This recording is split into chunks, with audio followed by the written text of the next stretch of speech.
One of the biggest roadblocks on the path to a successful marching band is a poor, disorganized percussion section. This is why many band directors' first hire is a dedicated percussion instructor. Because the techniques used in the marching band percussion section are so astronomically different from those used by the wind players, it's difficult for one person to even understand all of the problems that arise, let alone solve them. That being said, I want to use this portion of the course to give you some basic information about the inner workings of a marching band percussion section and discuss some concepts that you can use to better serve your percussion section and the marching band as a whole. One disclaimer that I've given before, and I'll say again here, is that my opinions on all of these topics are just that, my opinions. There are incredibly successful marching percussion artists and teachers all across the world that have radically different views than I do. That's okay. Remember that both music and teaching are arts, not sciences. The primary defining feature of a marching band is its marching style. The two common approaches are traditional or core style. A traditional style marching band usually marches with a high step where their knees are lifted high into the air with each step. Most of the formations of a traditional style marching band are straight lines, and performers are grouped in squads that execute sets of maneuvers. During these maneuvers, performers generally face the direction in which they are marching. On the other hand, a core style marching band utilizes the roll step. With this technique, the foot is planted on the ground heel first, and the performer rolls through the step, ending with the toe. In general, the feet are lower to the ground and the upper body is kept still. Core-style marching bands use formations of all shapes, and performers can be grouped together in all sorts of different ways. As performers make these unique formations on the field, they are required to move in all directions. Because of that, the musicians are trained to move in a way that keeps their body and instrument facing the front sideline most times. Neither traditional nor core-style marching bands are inherently better or worse. This isn't a discussion of quality. It's merely a preference based on your situation. My marching band performing and teaching experience is primarily based in core-style marching. This is where most of my thoughts on this topic come from, and that is what I will speak about in the following few lessons. Again, that doesn't mean everyone else is wrong or their ways are somehow lesser than mine. This is just my insight from the experiences I've had. That being said, let's take a look at some terms. The first marching percussion section is the battery. The battery is usually made up of a combination of snare drums, multi-tenors, bass drums, and cymbals. Drums in the battery are carried with harnesses, which allow the performers to move around the field, creating formations along with the wind players. The other section that primarily utilizes percussion instruments is called the front ensemble. This group of musicians is most commonly placed on the front sideline and contains instruments that are difficult to move around the field. In addition to the standard percussion instruments, synthesizers, guitars, string instruments, and double reeds are commonly found within the front ensemble. This is due to the difficulty of playing these instruments while moving around the field. I will get into more of the details of the front ensemble a little later in this lesson, but first I'd like to talk more about the battery. A standard contemporary marching percussion battery usually consists of snare drums, multi-tenors, and bass drums. Placing hand cymbals in the battery has become less common over the past few decades, but is still commonly seen. Let's take a look at each of these instruments individually before we get into how they all fit together. The construction of the marching snare drum is similar to that of the concert snare drum.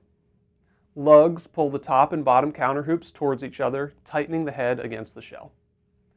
For a typical high school marching band, plan to purchase drums that are 14 inches in diameter. 13-inch drums are available, but should be avoided for general use. Most 14-inch marching snare drums have a 12-inch depth, which aids in the projection and tone of the instrument. A marching snare drum should be fitted with heads that are made specifically for a marching drum. These heads are usually made from some sort of combination of Kevlar, Mylar, or plastic materials. The thickness and strength of these heads aids in their ability to stand up to the high tension and extreme conditions a marching snare drum is regularly exposed to.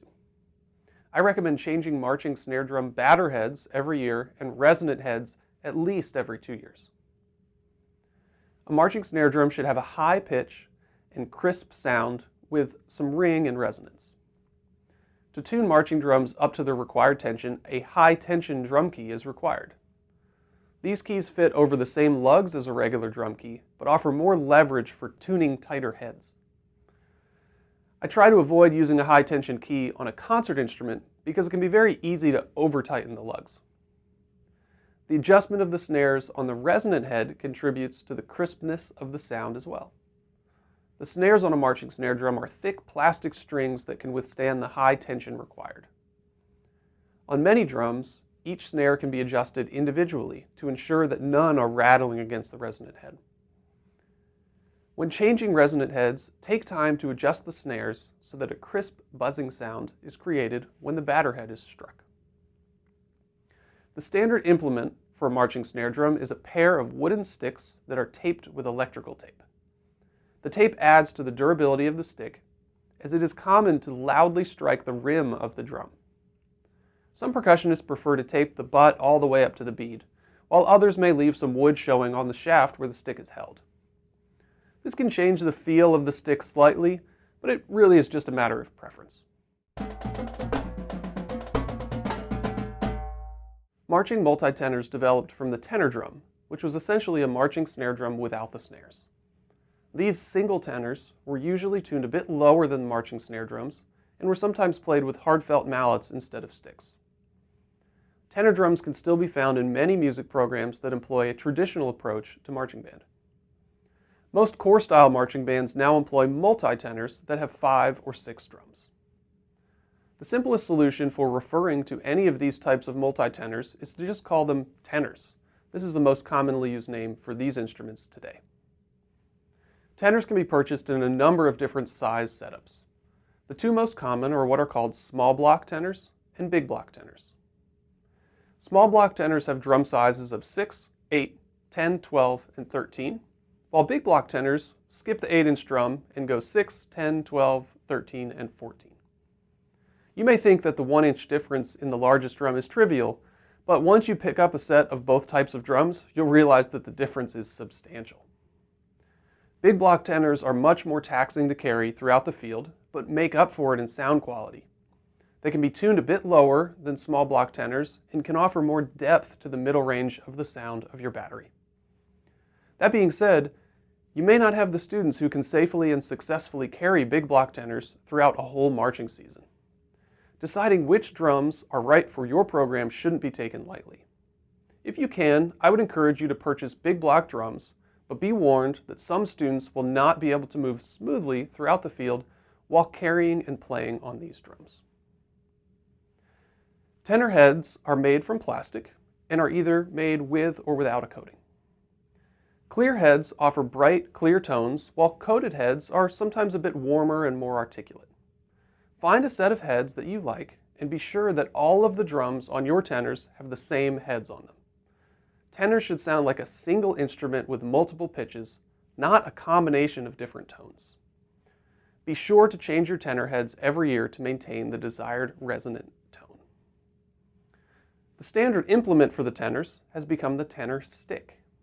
These are similar to snare drum sticks, but sometimes are a bit shorter and have a large plastic or wood bead.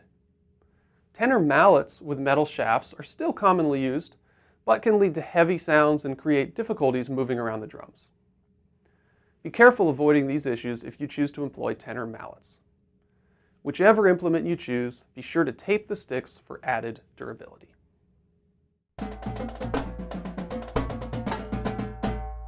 Marching bass drums can be found with diameters ranging from 14 to 32 inches. A set of 5 drums will be adequate for most school marching bands. One common combination of drum sizes is 18, 20, 22, 24, and 28 inches. A 28-inch bass drum is pretty large and can be cumbersome for many students. If you want to have a little more flexibility on which students you can place on the largest bass drum, you may want to purchase a 26-inch drum instead of a 28. Some programs may even want to downsize each drum by 2 inches, going with a set of 16, 18, 20, 22, and 26 inches. These changes will slightly alter the sound of the drum line, but what could be worse is putting yourself in a situation where you don't have the students to carry the drums you purchased. Marching bass drum heads are made from plastic and should be altered with some sort of muffling. Some heads can be purchased with muffling already installed, while others will require muffling to be added after the head is mounted on the drum. Either way, the muffling will eliminate some of the ring of the drum, allowing the bass drums to be played with more rhythmic clarity in denser passages. Bass drum heads should be replaced every 1 to 2 years, and each drum in a set should have heads of the same model, just in different sizes. The standard implement for the marching bass drum is a hard felt mallet, with smaller bass drums utilizing smaller mallets. Larger, heavier mallets will allow the lower pitches of the larger bass drums to be heard, while smaller, lighter mallets will let the performers on the smaller drums play denser rhythms. Bass drum mallets should be taped in the same way as snare drum sticks and tenor sticks. Lastly in the battery, we have the cymbals. The first question here is whether you should include a cymbal line or not. That question is, of course, up to you. But let me give you a few things to think about. First, marching hand cymbals can add a great deal to your battery percussion sound when used effectively. Quality crashes at pivotal moments in your marching show can only add to the general effect of the performance. This can also be a way to get more performers on the field.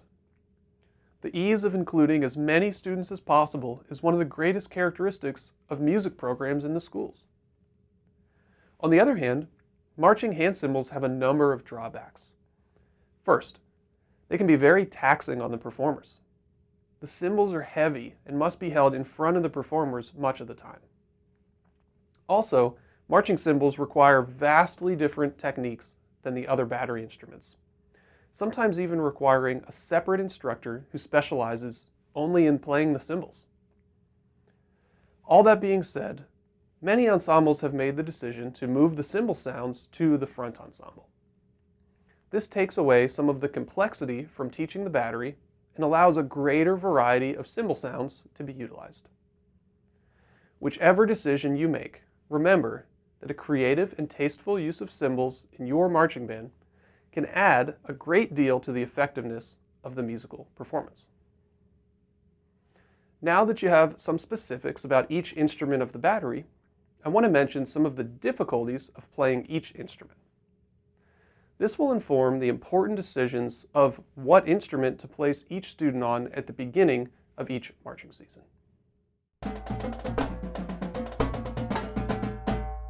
Each battery percussion instrument has difficulties that should be considered when deciding which student should play which instrument for the year. Snare drum parts are generally written with more rhythmic density than the other sections of the battery. This is in part due to its crisp sound and great clarity. Students placed on the snare drum should have a solid understanding of complex rhythms, the hands to execute brisk passages, and the ability to control the sticks through difficult sticking patterns. Also, out of any section in the battery, it's the most clear when the snare drums are not playing together. Just as with snare parts, tenor parts are also generally written with high rhythmic density. Tenor players also have the issue of moving around the drums while executing these passages.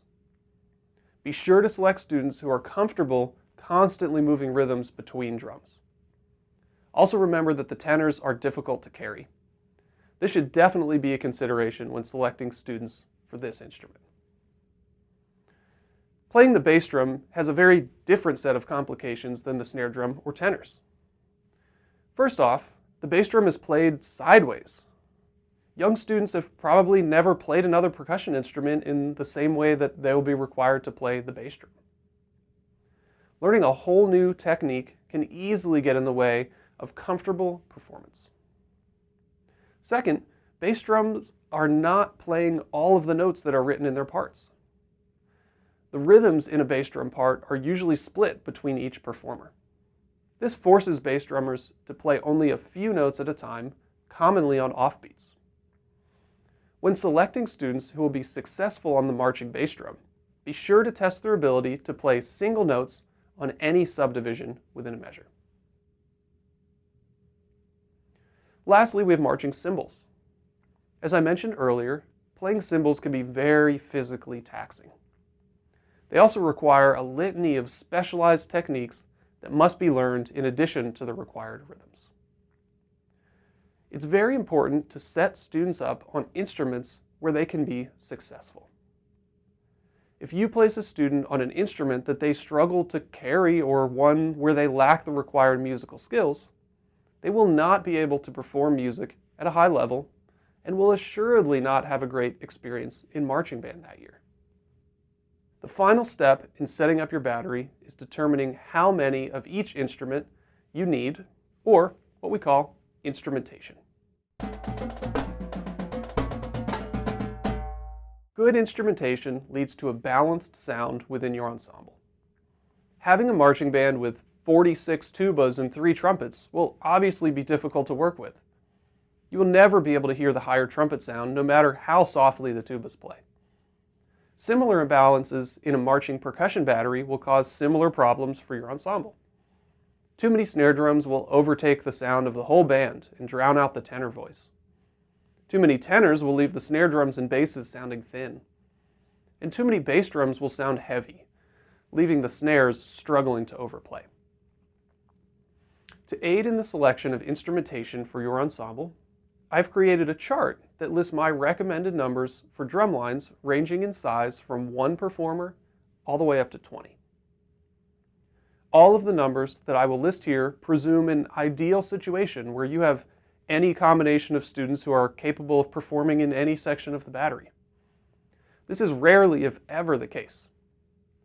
So while I have set out to give you a starting point, be sure to take into account all of the difficulties that I mentioned earlier. It's much better to have a slightly imbalanced drumline with students who are performing on instruments that they will be successful playing than having a perfectly balanced line where 1 or 2 students are not able to keep up with the rest of the ensemble. Battery instrumentation should be highly flexible and specifically tailored to the students you have each and every year. Don't try to fit your students into someone else's box. Strive to create a box that fits your students and allows them to thrive. That being said, I'm still going to show you my chart of ideal battery instrumentations. Before I do that, I do want to quickly give a few guidelines that I try to follow. This will hopefully help you understand my selections a bit better. First, you want to have about twice as many snare drums as tenors. This balances the sound between those 2 sections. Second, having 5 bass drums makes writing and performing split parts significantly easier than with 4 or 6.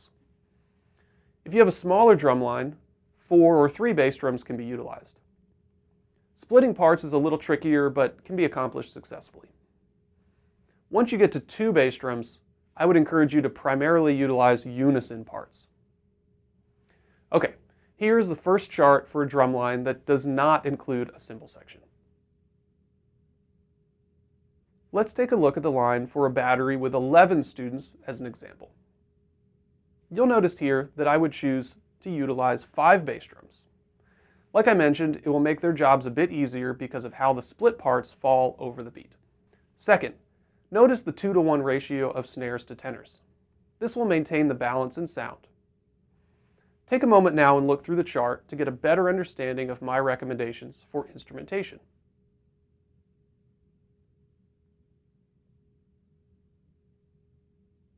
Now take a look at another chart that includes a marching cymbal line.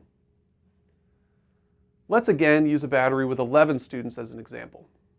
You may notice that I removed 1 snare drummer and added a cymbal player.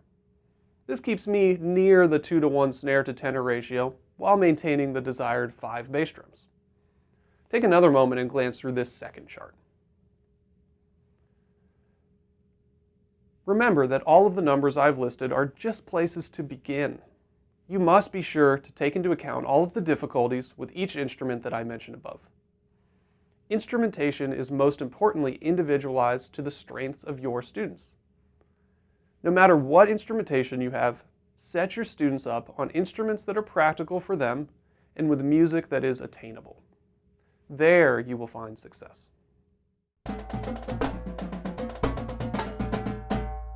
It's time to take a closer look at the front ensemble. Instrumentation for the front ensemble is not nearly as limited as that of the battery, and can consist of whatever instruments you want it to. This can and probably will change from year to year based on your marching show and your students. The standard instruments usually found in the front ensemble are marimba, vibraphone, xylophone, glockenspiel, synthesizer, accessory percussion, and timpani. The marimbas and vibraphones usually serve as the primary texture of the front ensemble sound, while the accessories, xylophone and glockenspiel, serve as color instruments to highlight specific lines. The concert bass drum can be very effectively used in this manner, highlighting important rhythms or emphasizing cadential points in the music. There's one other thing I'd like to mention here at the beginning of the discussion. Please do not take a rosewood instrument outside for marching band. I said this back in the keyboard percussion section of this course, but I believe it's important to mention here again. Keep the rosewood inside so that we can preserve this beautiful wood as long as possible. Now, let's talk specifics about instrumentation. The most important and maybe obvious rule of front ensemble instrumentation is that it must be based on the instruments that are available to you. We can talk all day about ideals, but in reality, the instruments available are usually the instruments you will have to go with, so start there. Over time, you will hopefully be able to acquire instruments that get you closer to your ideal situation. Let me give you a few ideal situations for different sized front ensembles for your reference. In a small front ensemble, I would aim to have one marimba, one vibraphone, one xylophone, one synthesizer, a concert bass drum, and an assortment of concert percussion accessories. This front ensemble could have somewhere between 5 and 8 musicians, depending on how the instruments are shared.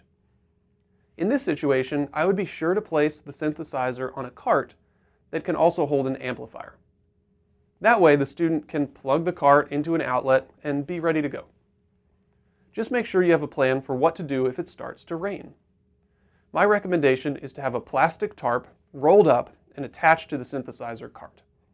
That way, if rain comes out of nowhere, you can quickly unroll the tarp and get the electronics to safety without significant water damage. If you're able, you can also implement this tarp plan with your keyboard percussion instruments. Being diligent in protecting your instruments can keep them functioning properly for a long time. For a medium-sized front ensemble, aim for 3 marimbas, 3 vibraphones, 1 xylophone, 2 synthesizers, a concert bass drum, an assortment of concert percussion accessories, and a sound system. This front ensemble would have somewhere between 10 and 14 musicians. Besides the extra keyboard percussion instruments, the sound system is the big addition here. With a sound system, flexibility is gained in terms of what miking and sounds are available to you. You can now add a sampler with sound effects. You could also mic some of the keyboard percussion instruments, or even a wind soloist or two. Narration could even be on the table.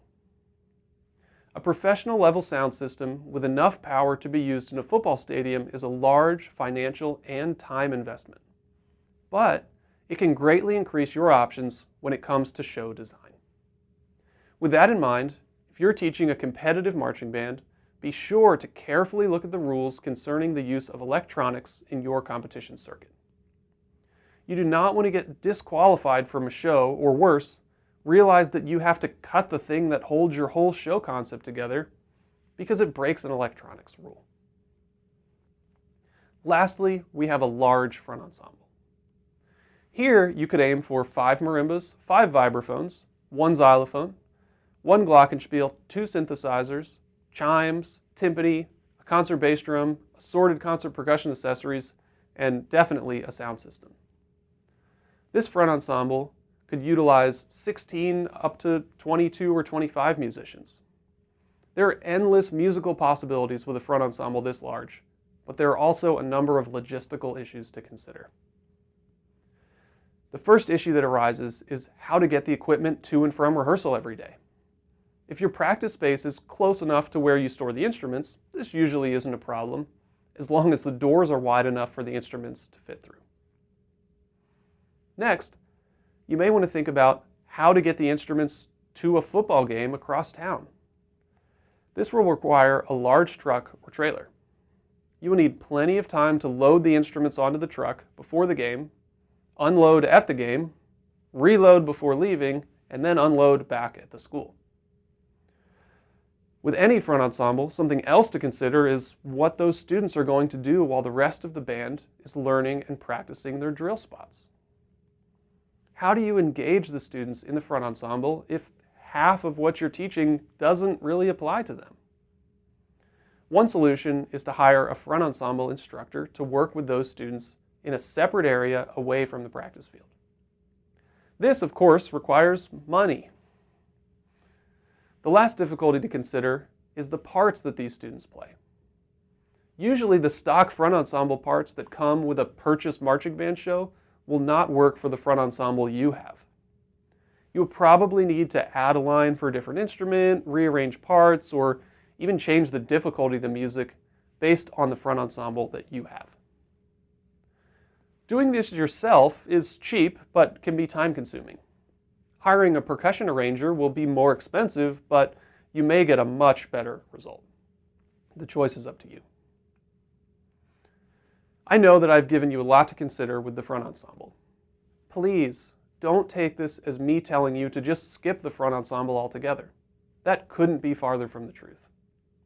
There is so much musical depth, color, and character that can come from including a front ensemble in your marching band. I just want you to be aware of all the complexities that come with having a successful front ensemble so that you can manage your expectations with your ensemble. It never is as simple as throw all the instruments on the front of the field and have them play. I want to conclude this introduction to percussion in the marching band with some thoughts about listening, staging, and timing. One of the most difficult aspects of successful marching performance is getting all of the sounds that are created throughout the entire football field to arrive at the audience at precisely the right moment. If a musician on the back sideline and one on the front sideline play a single note at the same moment in time, the audience will hear the note from the performer on the front sideline well before the performer on the back sideline. This occurs because sound travels enormously slower than light. I'd like to get a little bit into the math here, so bear with me. The speed of sound is 1,125 feet per second. A football field is 160 feet wide. That means it will take sound 0.1422 seconds to cross the field from one sideline to another. Now, if your drum major is standing on the front sideline and aurally counting off the first measure, it will take 0.1422 seconds for the sound to get to a performer standing on the back sideline, then another 0.1422 seconds for the sound of the performers on the back sideline to return to the drum major. This totals over a quarter of a second, or more than an eighth note at 120 beats per minute. Understanding the physics of sound is one thing, but fixing the problem is a whole nother. Let me give you one tip to aid in your quest to solve, or better yet, avoid timing problems within your ensemble. The most important concept for your performers to understand is to always listen back. Listening to sound coming from the back sideline allows a performer who is standing in the middle of the field to time their playing to coincide with the sounds they are hearing. Their sound will then join the sound behind them, ultimately reaching the front of the field in unison. Listening forward will cause a delay similar to the timing issue I described above. This idea of listening back should guide many decisions you make as a band director. First, never allow your front field drum majors to aurally count off a piece. A visual count-off will immediately cut all timing errors in half, because the performers on the field will not have to wait for the sound from the drum major to reach them to begin playing. The only delay now would be the time that it takes for the sound to move from the performers furthest back on the field to the performers closest to the front sideline. If there's not a great distance between those musicians, you will probably not even be able to notice a timing error at all. If you're still having issues, one way that you can help is by kicking off new tempos from the back of the field. One common way this is accomplished is by using the drum line to lead into a new movement or new tempo. Just 2 or 4 beats of drumline intro can solve most timing errors that occur when starting pieces or changing tempos. Another thing to remember is that timing errors can happen side to side as well. Imagine a formation where the drum line is on the 25-yard line on the left side of the field, and a trumpet soloist is on the 25-yard line on the right side of the field. This puts the performers 50 yards apart, almost the same distance as the front to the back sideline. Avoid these situations whenever possible, as this is the most common way that the band ends up in 2 totally different places during a show. I would solve this issue by moving both the drum line and the soloist closer to the center of the field. This will shrink the distance between them and hopefully allow them to line up their notes more accurately. The best way to avoid any of these timing issues is by planning well. You will never be able to predict all of the issues that will arise during a marching season, but simple things like planning how you will execute tempo changes and keeping your drum line towards the back and middle of each formation can prevent a lot of headaches before they arise. There's a great deal of complexity in teaching a successful marching band. I couldn't begin to cover everything that you will ever need to know about teaching marching percussion in this one video. I would encourage you to find a band director that you respect and talk to them about what has helped them be successful. Find out what things they wish they knew before they started teaching. Also, watch tons of marching band videos to learn how the best marching ensembles in the world deal with some of the issues I've discussed today. There are decades worth of marching videos on YouTube now that you could explore for a lifetime. Lastly, remember to keep the goals of your program in mind in all aspects of your teaching. Why are you teaching? What's the value in what you are teaching? How can you make the world better through your art? And what does all this mean to your students? Don't ever lose sight of these things, and you will find success through all of the complexities of teaching music.